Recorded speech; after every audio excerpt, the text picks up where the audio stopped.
बहुला चतुर्थी व्रत भाद्रपद के कृष्ण पक्ष की चतुर्थी तिथि को बहुला चौथ या बहुला चतुर्थी कहा जाता है। ये तिथि भगवान श्री गणेश के व्रत की तिथि भी है, जिसे कि संकष्टी चतुर्थी भी कहते हैं। बहुला चतुर्थी का व्रत संतान प्राप्ति, संतान की रक्षा, संतान के ऊपर आने वाला कष्ट के निवारण, संतान की लंबी आयु व संतान की सुख समृद्धि के लिए किया जाता है। इस व्रत में गौ माता का पूजन तथा मिट्टी के सिंह की प्रतिमा बनाकर पूजा करने का विधान है।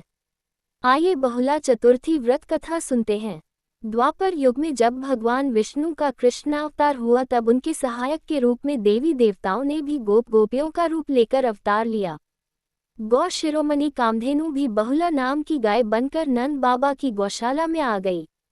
भगवान श्री कृष्ण का बहुला से और बहुला का भगवान से अपार स्नेह था। बालक श्री कृष्ण को देखते ही बहुला के स्तनों से दुग्धधारा बहने लगती थी। श्री कृष्ण बहुला के उस दुग्ध का पान किया करते थे। एक बार श्री कृष्ण बहुला की परीक्षा लेने के विचार से जब बहुला वन में घास चर रही थी, उनके सामने सिंह रूप में प्रकट हो गए।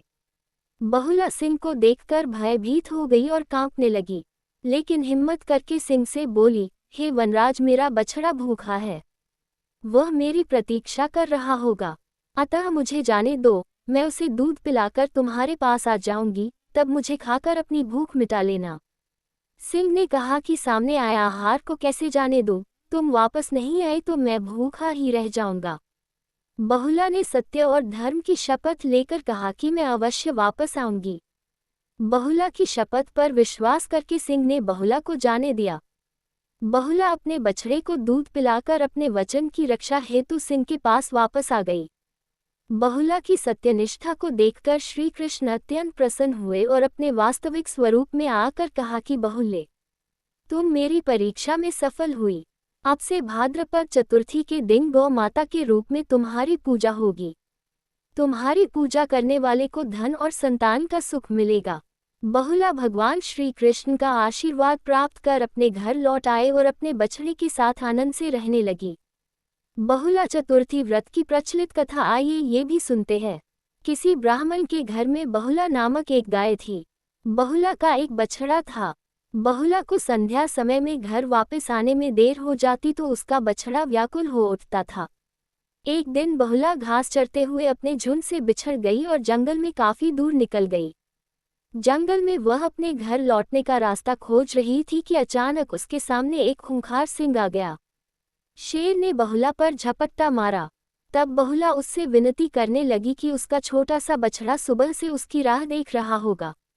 वह भूखा है और दूध मिलने की प्रतीक्षा कर रहा होगा। आप कृपया कर मुझे जाने दें, मैं उसे दूध पिलाकर वापस आ जाऊंगी, तब आप मुझे खाकर अपनी भूख को शांत कर लेना।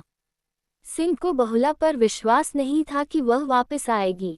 तब बहुला ने सत्य और धर्म की शपथ ली और सिंह को विश्वास दिलाया कि वह वापस जरूर आएगी। अब सिंह ने बहुला को उसके बछड़े के पास वापस जाने दिया। बहुला शीघ्रता से घर पहुंची, अपने बछड़े को शीघ्रता से दूध पिलाया और उसे बहुत स्नेह किया। उसके बाद अपना वचन पूरा करने के लिए सिंह के समक्ष जाकर खड़ी हो गई। सिंह को उसे अपने सामने देखकर बहुत हैरानी हुई। बहुला के सत्यवचन के सामने उसने अपना सिर झुकाया और खुशी से बहुला को वापस घर जाने दिया। बहुला कुशलता से घर लौट आए और प्रसन्नता से अपने बछड़े के साथ रहने लगी। तभी से बहुला चौथ का ये व्रत रखने की परंपरा चली आ रही है। बहुला चतुर्थी व्रत की विधि क्या है? इस दिन प्रातःकाल स्नानादि नित्य क्रिया से निवृत्त होकर शुद्ध वस्त्र धारण करना चाहिए। यह व्रत चंद्रोदय से चंद्रोदय तक अर्थात तृतीया के चंद्र उदय से प्रारंभ कर चतुर्थी के चंद्र उदय को व्रत का पालना करना चाहिए। इस व्रत मन चतुर्थी के चंद्रोदय पर गौरी गणेश, योगेश्वर भगवान श्री कृष्ण एवं सवत्सा गाय, उनके बछड़े व मिट्टी से बनी सिंह का विधिवत पूजन करना चाहिए। इसके अलावा भी भगवान श्री गणेश का पूजन और चतुर्थी के चंद्रमा को अर्घ्य देना चाहिए। इस व्रत में गाय के दूध से बनी खाद्य पदार्थ का सेवन नहीं करना चाहिए, न ही इनका भोग लगावें।